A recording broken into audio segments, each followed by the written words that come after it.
یہ ختم نبوت کیوں چھپی ہوئی ہے؟ یہ رہزن ڈاکو لٹیرے ختم نبوت کے، ان کا محاسبہ کون کرے گا؟ امام نورانی تو اپنے حصے کا کام کر گئے، اب تیرا میرا کام باقی ہے۔ یہ اصول کافی ہے، تہران کی چھپی ہوئی ہے، جلد نمبر 1 ہے، اصل عربی ہے، کلینی کی ہے۔ اس کے اندر ویسے تو اول سے آخر تک کفریات ہی کفریات ہیں، لیکن اس موضوع کے لحاظ سے صفحہ نمبر 49، اور پھر میں کہوں گا اپنے کارکنوں سے، ان سے جو بھولے ہوئے ہیں، جن کے محلے میں ان کی بغل کے نیچے تو منکر ختم نبوت ان کے ساتھ بیٹھا ہے، اور وہ اس کے ووٹ کے لیے زبان ہرا رہے ہیں، ایسے ملعونوں کے ووٹ سے دین کو کیا فائدہ پہنچ سکتا ہے؟ جن کی اصول کافی میں یہ لکھا ہے، صفحہ نمبر 49، عن ابی عبداللہ علیہ السلام قال ان العلماء ورثۃ الانبیاء، اس کی وضاحت کے اندر اگلے صفحے پر یہ حدیث تو ہماری احادیث کی کتابوں میں بھی موجود ہے، لیکن اس کو جو انہوں نے اپنے انداز میں لکھا جھوٹ گھڑ گھڑ کے، صفحہ نمبر 224 پر، ان الامامت، امامت کیا چیز ہے؟ ان کے نزدیک یہ جو کہتے ہیں 12 امام، ان کی جو اصطلاح ہے، ان 12 اماموں کو یہ 12 نبی مانتے ہیں۔ کہاں لکھا ہے؟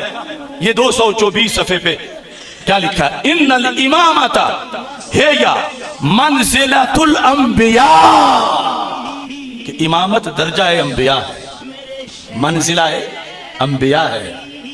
تو وہ انہوں نے بھول کے نہیں کہا تھا سیدہ فاطمہ رضی اللہ تعالی عنہا کے لیے ام الانبیاء، ان کا مذہب لکھا ہوا، مگر جو سیدہ پاک کو ام الانبیاء کہے وہ مرزا قادیانی سے کتنا بڑا ملعون ہے۔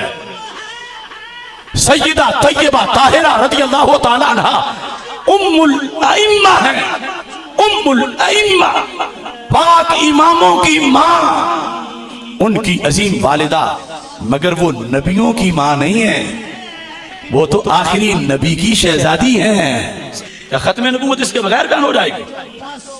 کیوں امامت کیا ہوتی ہے؟ کہتے ہیں ان الامامت خلافت اللہ، امامت اللہ کی خلافت ہے، اور اللہ کی خلافت نبیوں کو ملتی ہے۔ کہہ رہے ہیں امامت اللہ کی خلافت ہے۔ مجھے پتا ہے میرا ایک ایک لفظ گنا بھی جا رہا ہے، تولا بھی جا رہا ہے، سونگا بھی جا رہا ہے، سوچا بھی جا رہا ہے، خواہ وہ بھارت ہو، خواہ وہ ایران ہو، افغانستان ہو، پاکستان ہو، امریکہ ہو، یورپی یونین ہو، مگر یقیناً اس چراغ راہ گزر کا بھی خدا تو ہے۔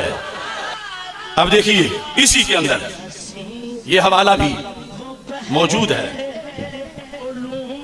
کہ امام اور نبی میں فرق کیا ہوتا ہے۔ ہو سکتا ہے جب میں یہ بات ہوگی تو وہ کہیں گے نہیں ہمارے نزدیک امام میں اور نبی میں فرق ہے، یہ الزام ہم پہ لگا رہے ہو، حالانکہ منزلۃ الانبیاء تو خود انہوں نے لکھا۔ اب فرق کیا ہے ان کے نزدیک؟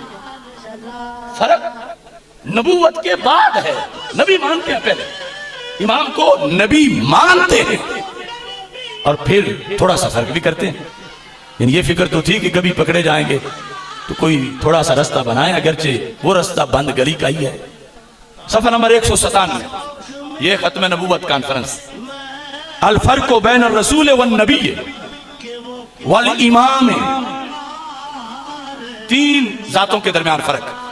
نبی کون ہوتا ہے، رسول کون ہوتا ہے، اور امام کون ہوتا ہے؟ فرق سنو، فرق میں کہتا ہے یہی کلینی کہتا ان الرسول الذی ينزل علیہ جبریل فیراہ ویسمع کلامہ، کہ رسول وہ ہوتا ہے کہ جب جبریل کو اس پر نازل کیا جائے تو رسول جبریل کو دیکھتا بھی ہے اور کلام سنتا بھی ہے۔ یہ رسول کا مقام انہوں نے بیان کیا۔ آگے والنبی ربما سمع الکلام وربما رأى الشخص ولم يسمع، کہ نبی جو ہے وہ کبھی تو کلام سنتا ہے اور کبھی صرف جبریل کی تصویر نظر آتی ہے، اور سنتا کچھ نہیں، صرف جبریل کو دیکھتا ہے۔ یہ میں اپنی اہل سنت کی جو تعریف ہے وہ نہیں کر رہا، جو اس نے لکھی ہوئی ہے. امام کون ہے؟ والامام هو الذي يسمع الكلام ولا يرى الشخص. امام وہ ہے کہ جس پر جب جبریل آتے ہیں وہ جبریل کا کلام تو سن لیتا ہے امام، مگر جبریل اسے نظر نہیں آتے. صرف نظر نہ آنے کا فرق ہے. اور کفر تو جبریل کے آنے سے بھی ہو جاتا. جبریل آخری بار میرے اور تمہارے آقا حضرت محمد مصطفیٰ صلی اللہ علیہ وسلم پر نازل ہوئے. وحی کا دروازہ بند. یہ امام پر وحی مان کر، جبریل کا کلام امام کا سننا، یہ مان کر، نبوت مان کر صرف جبریل کی تصویر نہ دیکھنا، اس کا فرق کر رہے ہیں. تو یہ بھی 100% سے بڑا کفر ہے. یہاں تک کہہ دیا من اشرک مع امام امامتہ من عند اللہ من لیست امامتہ من اللہ کان مشرکا باللہ. باز اللہ، یعنی حضرت صدیق اکبر رضی اللہ تعالی عنہ کا خلفائے ثلاثہ کا رد کرتے ہوئے یہ کمینہ لکھتا ہے کہ جو مولا علی کے ساتھ انہیں بھی امام مانے. یہاں ہم تو ان کو خلیفہ فضل مانتے ہیں. یہ کہتا ہے انہیں مولا علی کو پہلا مان کے پھر ان کے ساتھ حضرت صدیق اکبر رضی اللہ تعالی عنہ کو بھی حصے دار مانے خلافت میں. تو کہتا ہے کہ یہ کیا ہے؟ جس نے اللہ کی طرف سے معین کردہ امام مولا علی کے ساتھ اسے شریک بنایا، جسے رب نے امام نہیں بنایا، بقول اس کے حضرت صدیق اکبر رضی اللہ تعالیٰ عنہ جس نے ان کو بھی امام مانا کان مشرکم باللہ. حضرت صدیق اکبر رضی اللہ تعالیٰ عنہ یا دیگر ائمہ کو جس نے مانا مولا علی کے ساتھ، وہ مشرک ہوا، اس نے اللہ کا شریک بنایا. یعنی امام مولا علی صرف نبی نہیں، ان کے نزدیک اللہ بھی ہیں کہ جو ان کے ساتھ کسی اور کو ملاتا ہے وہ کان مشرکم باللہ. یہ کہہ کر ذکر کیا اس نے.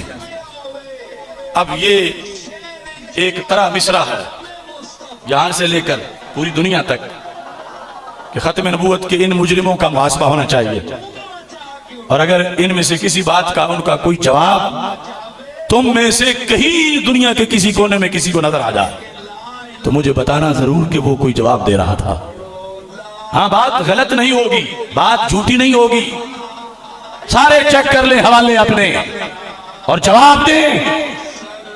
اداروں والے بھی اور بازاروں والے بھی درباروں والے بھی یہ دیکھیں کن کے ساتھ تم جا کے گٹروں میں گرتے ہو. اس لفظی عبد القادر کے ساتھ